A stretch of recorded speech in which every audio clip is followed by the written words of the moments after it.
नमस्कार, Gurukripa career institute के mother's day special programme में आप सभी का स्वागत है। आज का दिन उन माओं के नाम है जिनके त्याग, समर्पण और ममता के बिना किसी भी बच्चे की सफलता अधूरी है। तो जो हमारे टॉपर्स हैं जीसीआई के, उनके पीछे एक मजबूत ताकत है, वो है उनकी माँ की। और जो बच्चे दूसरे शहरों से सीकर आकर पढ़ाई करते हैं, उनके साथ होते हैं गुरुकृपा के टीचर्स जो क्लासरूम में उन्हें पढ़ाते हैं, क्लासरूम के बाहर उनके मेंटर्स जो उनका ख्याल रखते हैं, और साथ ही हमारी एडमिन टीम और हॉस्टल वार्डन्स जो उनके पेरेंट्स, उनके दोस्त, उनके भाई बहन बनकर उनका सपोर्ट करते हैं और उनका रोल प्ले करते हैं। तो आप सभी को भी मेरी तरफ से हैप्पी मदर्स डे। और लकीली आज हमारे पास हमारे टॉपर्स की माएँ मौजूद हैं। इनसे हम जानेंगे कि उन्होंने नीट की जर्नी के दौरान अपने बच्चों को किस तरह से सपोर्ट किया, क्या उनके जज्बात थे और किन किन परेशानियों से उन्हें गुजरना पड़ा या क्या क्या उन्हें त्याग करना पड़ा। अभी हमारे साथ मौजूद हैं गुरुकृपा के नीट 2024 में ऑल इंडिया फर्स्ट रैंक रहे सौरव की दादी जी। इन्होंने सिर्फ सौरव के साथ सीकर में रहकर उसको सपोर्ट नहीं किया, बल्कि उससे पहले अपने दोहिती आशीष और कोमल के साथ भी ये सीकर रही। और उस दौरान आशीष भी अपने टाइम का टॉपर रहा था। तो इनसे जानेंगे, दादी जी ये पावर किसकी थी? आपके बच्चों की थी, आपकी थी? बच्चों की पहली थी मेरी पास, देवन खवाज करती हूँ ना, नहीं थकी। तो आपने उसको किस तरह से सपोर्ट किया, क्या क्या किस तरह से आपने मोटिवेट किया उन बच्चों को? कैंप पर जगा दिया, खाना खुआ दियो, सोन दिया, कोई अवर हन को दिया। और गुरुकृपा बड़का न मास्टर ने पढ़ाया वैसे। ठीक है। तो बुझो तो हम तो नहीं कहाँ से गुरुकृपा में तो जाइए तक जाओ तो कितना जाइए। तो आपको कभी किसी तरीके की प्रॉब्लम्स फेस करनी पड़ी? जैसे घर में शादी होती थी, आप नहीं जा पाते थे, कोई भी प्रोग्राम होता था? बड़का था कि मैं कौन देखी, मैं नहीं गई कितना भी 2 साल रह रही। जब सौरभ को कोई परेशानी होती थी, वो थक जाता था, आप उसको कैसे संभालती थी?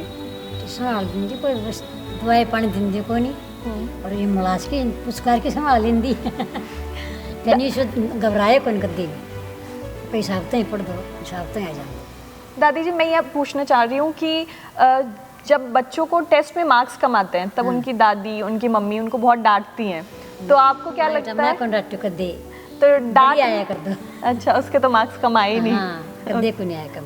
ठीक है। तो आपको क्या लगता है कि अगर बच्चे के मार्क्स कम आए तो उनको डांटना चाहिए या फिर उनको प्यार से समझाना चाहिए? डॉक्टर नहीं कोई भी मुलास्किन प्यार तो वही ठीक से फिर आ जाएगा, नहीं आए तो हाँ धमकाओ नहीं। ठीक है मैम, मैं आपसे भी जानना चाहती हूँ कि इस पे आपका क्या ओपिनियन है? मेरा तो यही है कि बच्चे को कभी भी नंबर कम आए तो डांटना भी नहीं चाहिए। और सबसे पहले तो ये कि गुरुकृपा इंस्टीट्यूट वाले जो टीचर है, बुडानिया सर है और सुस्मिता मैम है, ये सब अपने परिवार की तरह हैं। इन सब लोगों ने बच्चों का काफ़ी सपोर्ट किया है। कभी नंबर कम आते तो घर पे हम डांटते, लेकिन टीचर्स कभी नहीं डांटते। वो यही बोलते, नहीं बेटा अब की बार अच्छे आएंगे। और हमारे तो बच्चा भी क्या है कि उसमें बचपना बहुत था, तो फिर क्या है कि सुस्मिता मैम का बहुत काफ़ी सपोर्ट रहा। बुडानिया सर है, बहुत अच्छा उनको बच्चे को मोटिवेट किया है। और गुरुकृपा टीचर्स की ओर से बहुत बहुत धन्यवाद है कि उन बच्चों के लिए जो खूब मेहनत करते हैं। हम तो यही चाहते हैं कि बच्चे कोई दूसरी कोचिंग में न जाए, गुरुकृपा है वो सबसे अच्छी है। और हमारी तो बच्चे का कभी मन ऐसे भटकाए नहीं कि मेरा इस बार नहीं हुआ तो मैं दूसरी कोचिंग में जाऊं, नहीं, मुझे तो गुरुकृपा में ही जाना है। और एक टीचर के जाने से ये नहीं होता कि भाई गुरुकृपा के वो है कि उनका स्तर गिर जाएगा या उसमें पढ़ाई अच्छी नहीं होंगी या कोई और टीचर नहीं है, ये तो कभी सोचना ही नहीं। क्योंकि जो है वो पूरी फैकल्टी है, तो उसके बल पे ही होता है सब कुछ। और बच्चों के तो देखो, घर वालों को तो इतना रखना ही नहीं है, उससे ज़्यादा तो केयर वो ही करते हैं गुरुकृपा वाले, और वो ही उनका सोचते हैं, सब कुछ करते हैं। उनका शेड्यूल भी बहुत अच्छा है और उनके अकॉर्डिंग ही बच्चे पढ़ते हैं, वही सब करवाते हैं। धन्यवाद। नमस्ते दादी जी। नमस्ते। मैं आपसे भी जानना चाहूँगी कि तेजल और राजल यहाँ पढ़ चुकी हैं। हाँ। तो क्या बच्चों को जब टेस्ट में मार्क्स कम आते हैं तो उनको डांटना चाहिए? नहीं, बिल्कुल नहीं डांटना चाहिए उनको तो हौसला बुलंद रहे। इसलिए डांटने से क्या होता है, वही सुधार करो। जो आपके गलती हुई ना, अगली बार आप उसमें सुधार करो कि इस पेपर में हमने क्या गलती की थी, उसके बाद उसको सुधारो। डाउट होते तो यहाँ पूछ के आ जाते, और ये सब गुरुकृपा वाले सर और मैडम सब बता देते, सपोर्ट करते। और डांटना नहीं चाहिए, बच्चे को कभी नहीं डांटना चाहिए। डांटने से बच्चा क्या है कि वो डिमोरलाइज हो जाता है। वो पढ़ने में वो सोचता क्या करें, अब और डांट पड़ेगी, और डांट, तो इस दबता जाता है। इसलिए बच्चे को कभी नहीं डांटना चाहिए, उनको कहो जो गलती की उसका सुधार करो आप। जी जी दादी जी।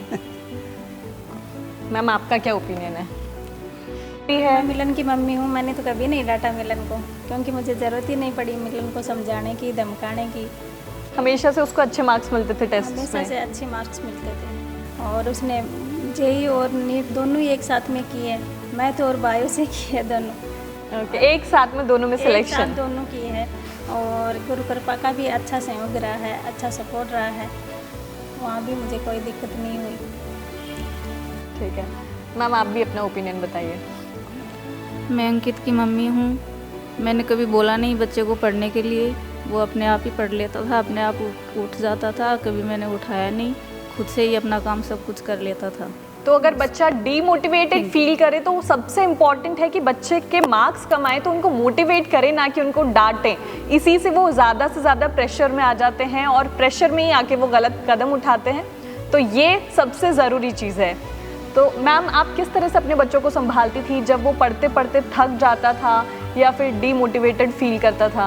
कैसे आप उनको समझाती थी, इंस्पायर करती थी? जब बच्चा पढ़ते पढ़ते थक जाता था तो मैं उसको बोलती कि थोड़ी देर आराम करो, रेस्ट करो, खेलो, कुछ खा लो पी लो, अपने सो जाओ, नींद पूरी करो।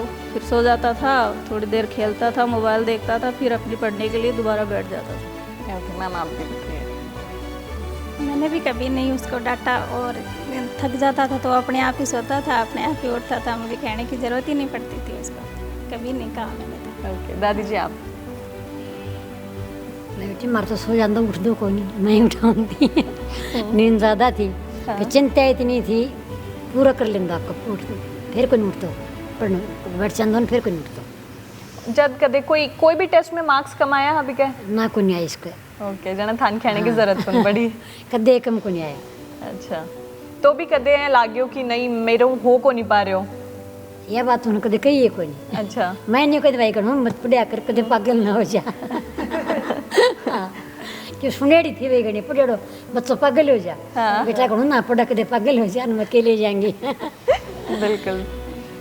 ये हमने तो इतनी पढ़ाई होती वैसे। मैम आप बताइए। जब बच्चा पढ़ते पढ़ते थक जाता तो वो क्या करता कि थोड़ी देर हम दोनों के पास में बैठ के अपनी बातें बताता, गुरु कृपा के बारे में बताता, टीचर्स के बारे में बताता, बच्चों के बारे में बताता कि आज ऐसा हुआ, ये बताता रहता।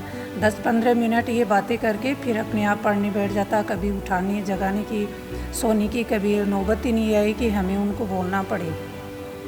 वो खाने पीने का ध्यान रख लेती थी, मैं तो बस इतना ही रखती हूँ उनका।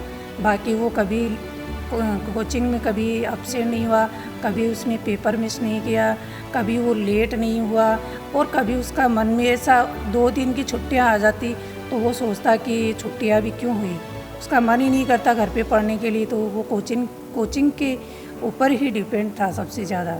ठीक है, दादी जी आप बताइए। बच्चे जब थक जाते हैं तो बच्चे अपने आप रिलैक्स, दोनों बहनें थी तो आपस में डिस्कस कर लेती, सवाल पूछ लेती, ज़्यादा नींद आती तो सो जाती, लेकिन मैं उनको कभी नहीं जगा, उनको खुद को चिंता थी, वो अपने आप जगती, अपने आप पढ़ती, खाने पीने का पूरा ख्याल रखती थी, उसकी डाइट कैसी हो, वैसे दूध दही सब, और योग भी कराती थी। मैं खुद भी सुबह जल्दी उठती हूँ, प्राणायाम योग करती हूँ, और बच्चों को भी कराती थी। उसमें क्या है कि सिर दर्द ना हो, वो रिलैक्स हो जाए बच्चा। अभी अजमेर है तब भी मैं फ़ोन करके कहती हूँ सुबह सुबह अनुलोम विलोम भ्रष्टिका आप ज़रूर करना, तो वो कहना मानती, अभी भी करती है वो। दादी जी मैंने सुना है कि ना जब बच्चा नीट की तैयारी कर रहा होता है तो चाहे उसकी माँ उसके साथ रहें, दादी नानी जो भी उनके साथ रहें, तो वो भी एक तरह से नीट की पूरी जर्नी, पूरा सफ़र है उसको जीती हैं। सही तो है। बाकी आप पेरेंट्स को क्या इसमें सलाह देना चाहेंगे कि वो इनको किस तरह से सपोर्ट करें, किस तरह से उस जर्नी के दौरान वो खुद भी उस सफ़र को एंजॉय करते हुए उनको सपोर्ट करें? हाँ, ये मैं यही कहना चाहती हूँ कि बच्चे का नंबर कम आ जाए तब भी उनको कभी डांटना नहीं चाहिए, उनका सपोर्ट करना चाहिए। जब हॉस्टल में थी तभी इसके पास मैसेज आ जाता था कि कितने नंबर आए कितने, तो ये कहता कोई बात नहीं, आप सुधार कर लो, अगली बार ज़्यादा आ जाएंगे, आप चिंता मत करो, अभी खूब टाइम है आपके पास, और आप रिलैक्स होके पढ़ाई करो। तो क्या आपको पहले बार से ही लग रहा था कि हाँ इन लोगों का सिलेक्शन हो जाएगा, इतनी अच्छी रैंक वो लेकर आएंगे? हाँ लग तो रहा था। मेरे आने के बाद उनके नंबर भी बढ़ गए, उनको सहारा भी मिल गया और वो रिले होने लगी भाई अपने परिवार के बीच में रहते। वैसे गुरु कृपा परिवार भी उनके लिए परिवार ही था, कोई अलग बात नहीं थी। कभी इसके ज़्यादा नंबर आ जाते, छोटी वाली के तेजल के, कभी राजल के, कभी ऐसे चलता था, तो दोनों के बराबर नंबर आ गए नीट में। सभी कहते हैं बराबर कैसे आए, बताओ। इनका क्या बताएं, ये तो बच्चों पर निर्भर है। करीब करीब इनके बराबर ही नंबर आते थे। दोनों में एज का कितना डिफरेंस है? 1.5 साल का। अच्छा, दोनों 1.5 बिल्कुल साल। ऐसे नाम और उनके नंबर ऐसे लग रहे हैं जैसे जुड़वा बहनें हैं। जोड़वा बहन है। वैसे शक्ल से भी लग रही। सभी कहते हैं कि कौन सी राजल है, कौन सी तेजल है। जी, आप बताइए, आपको लग रहा था कि अंकित का सिलेक्शन हो जाएगा, उसको इतनी अच्छी कॉलेज मिल जाएगी? हाँ नहीं, ये नंबर तो अच्छे आते थे, लेकिन ये पता नहीं था कितनी अच्छी रैंक आ जाएगी। आप बाकी पेरेंट्स को क्या मैसेज देना चाहोगे कि जब बच्चा नीट की तैयारी कर रहा है तब उनके पेरेंट्स उस सफ़र को उनके साथ में कैसे एंजॉय करते हुए जिए? उनके कभी नंबर कम आए तो उनको कभी भी डांटना नहीं चाहिए, उसके साथ फ्रेंड्स की तरह रहना चाहिए।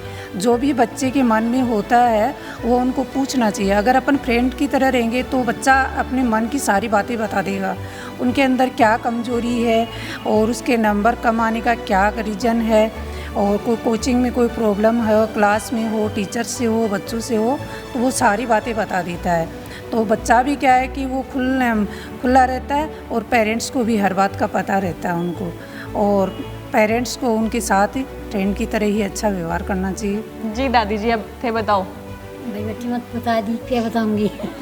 हाँ कदे मत देख, फोन तो लेना कौन दियो, हाँ ना देखना दियो, देखने का फोन मार था है कोई, हाँ दूसरा बड़ा तो कोई बैठन दियो, फोन वाला कौन तो नहीं बैठो वैसा ही बाहर कौन जान दिया। आध घंटा जाओ तो आध घंटा में दोहरे आओ, न्यू को भाई मत जाओ भाई जी। घनी देर नहीं, आवारा भी नहीं। तो आपको क्या लग रहा था कि सौरभ फर्स्ट रैंक लेकर आ जाएगा, ऐसा आपने फर्स्ट करी सोचा जाऊँ था? फिर न्यू था मेरा नंबर जरूर आओगे, अच्छा, शुरू में नंबर 30 को जरूर आओगे। तो सौरभ को मूवीज वगैरह देखने का बहुत शौक है, फोन चलाने का बहुत शौक है, तो उसको आपने किस तरह से पढ़ाई में कैसे डाइवर्ट किया? ना फोन इन थोए को नहीं और किसी को ले कौन दिन दी अच्छा, लोग के लिए आऊँ दागल ने कहा हमने हमारा फोन ना दिए बेदर का बुरो मान जाएगी। आप बताइए मैम। मैम मिलन ने कभी फ़ोन का शौक नहीं रखा, पास में पढ़ा रहता था, रिंग बजती रहती थी, लेकिन कभी अटेंड नहीं किया उसमें। सोशल मीडिया पे कहीं एक्टिव नहीं था? नहीं बिल्कुल एकदम शर्मिला सिद्धांत का है और शांत स्वभाव का है। कभी मेरे घर वालों का भी फ़ोन आ जाता तो नहीं उठाता था, अच्छा, एकदम से दूर रहा सोशल मीडिया से। तो क्या आपको पहले से लग रहा था कि मिलन की इतनी अच्छी रैंक आ जाएगी, वो इतने अच्छे कॉलेज में पहुंच जाएगा? एम्स मैम, दिल्ली, उसका ड्रीम तो था एम्स दिल्ली का, लेकिन पता तो नहीं था ना कि एम्स दिल्ली मिलेगी कि नहीं मिलेगी, लेकिन ये ज़रूर था कि सिलेक्शन तो पक्का है, क्यों पहले से उसने जेई भी कर रखी है। एडवांस तो उसने फिर बाद में दी थी, लेकिन जेई की पहले देती थी, तो ये तो पक्का था कि सिलेक्शन तो श्योर है। तो आप बाकी पेरेंट्स को किस तरह से मैसेज देना चाहेंगे कि किस तरह से अपने बच्चे के साथ में नीट की प्रिपरेशन में उनको सपोर्ट करें, उनकी जर्नी को जिए? सपोर्ट तो यही है कि बच्चे को कभी डराओ मत, धमकाओ मत, हमेशा बच्चे के साथ अच्छी तरह से दोस्ती की तरह दोस्त बन के रहो, अच्छे तरह उसको सपोर्ट करो और एकदम फ्रैंक रहो बच्चे के साथ। जी मैम, आप भी? अंकित को मैम मोबाइल देखने का तो बहुत शौक था, लेकिन उसका टाइम फिक्स था, 2 घंटे, 1.5 घंटे, 3 घंटे, फिर उसके बाद वो पढ़ाई कर लेता था अपने आप, मुझे बोलने की ज़रूरत नहीं पड़ती थी। आप बाकी पेरेंट्स को किस तरह से मैसेज देना चाहेंगे? बाकी पेरेंट्स को बस यही मैसेज है कि बच्चों के साथ फ्रेंड की तरह व्यवहार करो, फ्रेंड्स के जैसे रहो, और नंबर वगैरह कम आए तो उनको डांटो नहीं, प्यार से समझाओ। हाँ, आज मदर्स डे है, इस मौके पे आप बाकी बच्चों की माओं को क्या मैसेज देना चाहेंगे? बाकी बच्चों की माओं को यही मैसेज देना चाहती हूँ कि सबसे अच्छी गुरु कृपा सीकर है। आपको कोचिंग कराना है, डॉक्टर बनाना है या इंजीनियर बनाना है तो आप सीकर ज़रूर लेके आओ। सबको मैं तो यही संदेश देना चाहती हूँ, और बच्चों को कभी डांटे नहीं, और बच्चों को कम नंबर आए तो उसमें सुधार करने को कहो बच्चों को। दादी जी थे बताऊँ, दूसरी मामन के मैसेज देना चाहो? मैसेज भाई मत ये दूंगा भाई बेटे आप कहाँ धोरे रो, फोन दो ना, मन तो ये करियो देखिए जी, अच्छे खाना दो, अच्छे टाइम पर जगह और टाइम पर सुहाओ, कपड़ा धोया दे दी और क्या करें। जी बिल्कुल। हमारी फैमिली में 5 बच्चों का सिलेक्शन हुआ है, गुरु कृपा से ही होके गए हैं वो सब। सब नीट में या फिर कोई नीट IIT? में ओके। सबका नीट में ही हुआ। आपके में तो तेजल और राजल पहली बार आई थी ना गुरु कृपा? हाँ, पहली बार रही। वो आपने बताया नहीं, तेजल ने तो खुद ही सर्च हाँ। किया गुरु कृपा का। और दादी जी जब आप यहाँ रहती थी तो आपको क्या क्या चीजें त्याग करनी पड़ी थी? जैसे आप पूरे परिवार से दूर यहाँ थे। हाँ, तो पूरे परिवार से दूर है। मैं वैसे भी सर्विस करती थी, अकेली रहती थी, अकेली रहने के आदी हुई हूँ मैं तो। अच्छा। और इनके दादाजी एयरफोर्स में थे। हाँ। जब मैं अकेली रहती थी, बच्चे छोटे छोटे थे, तो मेरे को तो ऐसा फील हुआ ही नहीं। फिर यहाँ रेजिडेंसी में परिवार की तरह है, नागौर की भी, काफा हरियाणा की, अलग अलग स्टेट की सब महिलाएं मिलती है, उनको मिलके बहुत अच्छा लगा मुझे, और यहाँ मेरा मन लग गया। अच्छा। और 6 महीने में सिर्फ एक बार मेरे नानदी की शादी थी, जब गई। वो उन्होंने ज़्यादा आग्रह किया तो एक दिन सिर्फ, और नहीं गई बिल्कुल। ओके मैम, आप बताइए, आपने कोई त्याग, कोई चुनौतियाँ अब आपको फेस करने की ज़रूरत पड़ी? कि मैं के बच्चे की जब तैयारी कर रहा था उस टाइम हम लोग कहीं शादी में नहीं जाते थे। हम उस टाइम जाते जब बच्चा कोचिंग चला जाता। कोचिंग जाने के बाद ही हमें कोई शादी में जाना हो, या कोई मार्केट जाना हो, कहीं और भी कोई काम जाना हो, या डॉक्टर को दिखाना हो, तो बच्चा कोचिंग जाने के बाद ही करते थे हम लोग। या बच्चा टेस्ट देने जाता उस टाइम जाते थे। बच्चा जब घर रहता तो मैं कभी घर छोड़ के नहीं गई। क्यों नहीं गई? क्योंकि मेरे को ऐसा लगता है कि मेरा बच्चा अकेला है, क्योंकि एक ही बेटा है, कोई दूसरा घर पे है नहीं उसको संभालने वाला, उसके पास रहने वाला। तो मैंने कभी विश्वास ही नहीं किया कि मैं मेरे बेटे को अकेले को छोड़ के चले जाऊँ। कभी वो कोचिंग चला जाता, लेट भी हो जाता, तो मैं तुरंत सुष्मिता मैम के पास फ़ोन लगाती कि मैम बच्चा नहीं है। नहीं मैडम आ जाएगा, अभी बारिश हो रही है, लेट हो गया होगा, कहीं रुक गया होगा। बाकी मैं 5 मिनट भी अगर बच्चा लेट हो गया तो मैं उसका टाइम नोट करती थी कि आज तू लेट कैसे हुआ, तो आके बताता कि ये इस वजह से मैं लेट हो गया।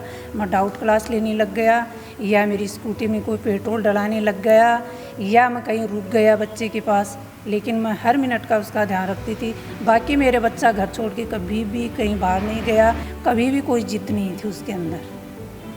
तो 2 साल सीकर रहे हो भी दौरान थान के त्याग करनो पड़े परिवार ने लेकी? परिवार ने लेके बेटी ब्याह त्याग करया, परिवार का भी, मेरे गांव का भी। कोई मरतुम गई तो सवेरे जाके मैं शाम न उल्टी आई। बच्चा नहीं छोड़ा मैंने एक दिन में जी। नहीं इनकी माँ भेजी, भाई मैं जाऊँगी तुम चल जाओ, जी। न मैं हो जाऊँगी मैं। एक दिन भी नहीं छोड़ी मुझे घर न, मैं एक रात नहीं काटी मेरे घर में, सोई तो रहे आके। अच्छा। ये त्याग करना पड़ेगा। ओके जी मैम, आप बताइए। मैं भी कभी नहीं जाती थी बच्चे को छोड़ के। वैसे तो मेरा बेटा बहुत सिंसियर था कि वो बाहर निकलने से खुद ही कतराता था, कहीं नहीं जाता था। वो भी कम शौक था उसको जाने आने का, किसी से दोस्ती नहीं करता था। वो अकेला जाता था स्कूल में, कोचिंग में, और अकेला आता था। और मैं भी कहीं जाती थी तो सुबह जाके शाम को आ जाती थी, ज़्यादा बाहर नहीं। ओके मैम, आप बताइए। मैंने बच्चों को कभी अकेला नहीं छोड़ा, और उसको कोई शौक नहीं था बाहर जाने का, आने का, दोस्त बनाने का, या किसी से बात करने का। बस वो अकेला घर में रहता था, अपनी पढ़ाई करता था, खेलता था, और ज़्यादा और टाइम मिलता तो मोबाइल वगैरह देख लेता था। अब तो तेजल और राजल का एडमिशन हो गया है गवर्नमेंट मेडिकल कॉलेजेस में, अब हाँ। आपका उनको लेकर क्या सपना है? अब यही सपना है कि 5 साल निकलने के बाद बच्चे खुद अपना भाई रास्ता ढूंढे। उसको जो शौक है, भाई कार्डियोलॉजी का है या दूसरे में जाना है। और राजल का तो उसकी 5 साल के बाद उसकी IPS की तैयारी करने का मन है। अच्छा। और तेजल डॉक्टर ही बनना चाहती है, वो अच्छा स्पेशलिस्ट बनना चाहती है। तो वो 5 साल में अपना खुद का कैरियर वो अपने आप ढूंढ ले।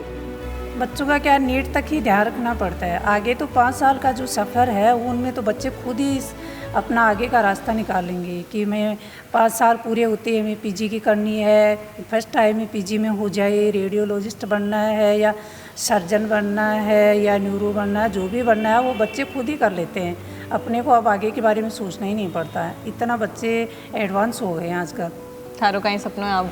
भाई बेटी मैं तो अच्छा बन जाएंगे, बढ़िया बड़ा डॉक्टर जो बनेगा वो साहब बनेगा। आगे को मन भी रोकन दे ना, मैं आगे जा सकन साथ और ना भी कहूँगी मैंने कहानी भी कोई नहीं आवे, तो किए बनेगा बुझने भी कोई नहीं आवे। मैम, जब आपका बच्चा नीट की तैयारी कर रहा था तब रात भर जागता था, तो क्या आप भी उसके साथ जागती थी? जी मैम, मैं उसके साथ ही जागती थी। वो बोलता था कि मम्मी आप सो जाओ, तो मैं बोलती थी जब आप सोओगे तभी मैं सो जाऊंगी, तब तक मैं बैठी हूँ, आप पढ़ाई करो, किसी चीज़ की ज़रूरत हो तो मुझे बता देना, दे दूँगी। मैं उसके पास फ्रूट्स वगैरह रख देती थी, वो खाता रहता था और पढ़ता रहता था देर लेट तक। खाना तो 8-9 बजे तक बना देती, और बच्चों को भी खिला देती, मैं ही खा ले। उनको रात को भूख लगती तो और कुछ खाने को दे देते थे, उसके पास में रख देते। जब भूख लगे पढ़े 12 बजे तक पढ़ती थी बच्चे, और मैं खाना खा के और आराम करके देखती रहती उनको। पास में वो अलग रूम में थी, मैं अलग, वो दो थी ना, तो एक रूम में थी, मैं दूसरे रूम में थी। वहाँ ध्यान उधर ही रहता था कि बच्चे कब सोए कब करे। तो उनको उनका चश्मा रखती, टेबल दूर रखती, लाइट ऑफ करके फिर वो सो जाती आराम से। सुबह 5 बजे उठ जाती थी, उससे पहले जगाने का काम ही नहीं रहता था मेरा। वो अपने आप ही उठती थी, अपने आप ही पढ़ती थी और अपना आप सब कुछ अपना काम करती थी। ओके, तो आज मदर्स डे है, आपको कोई गिफ्ट मिला अभी तक? क्या ये, इससे बड़ा गिफ्ट क्या होगा? 2 डॉक्टर दे दिए आप गुरु कृपा ने, इससे बड़ा गिफ्ट मेरे लिए क्या हो सकता है बताओ? जी, गिफ्ट तो भाई, गिफ्ट तो अपन घर जाते तो वो गुम ही जाता, टूट जाता। वो ये डॉक्टर तो गुरु कृपा ने दिए ना 2 जी, वो तो ये गिफ्ट ही है, और क्या है, और कुछ नहीं चाहिए मुझे। जी दादी जी, thank you so much ma'am, आप सभी का यहाँ हमारे शो में आने के लिए और अपनी जो जज्बात हैं उनको हमारे साथ शेयर करने के लिए।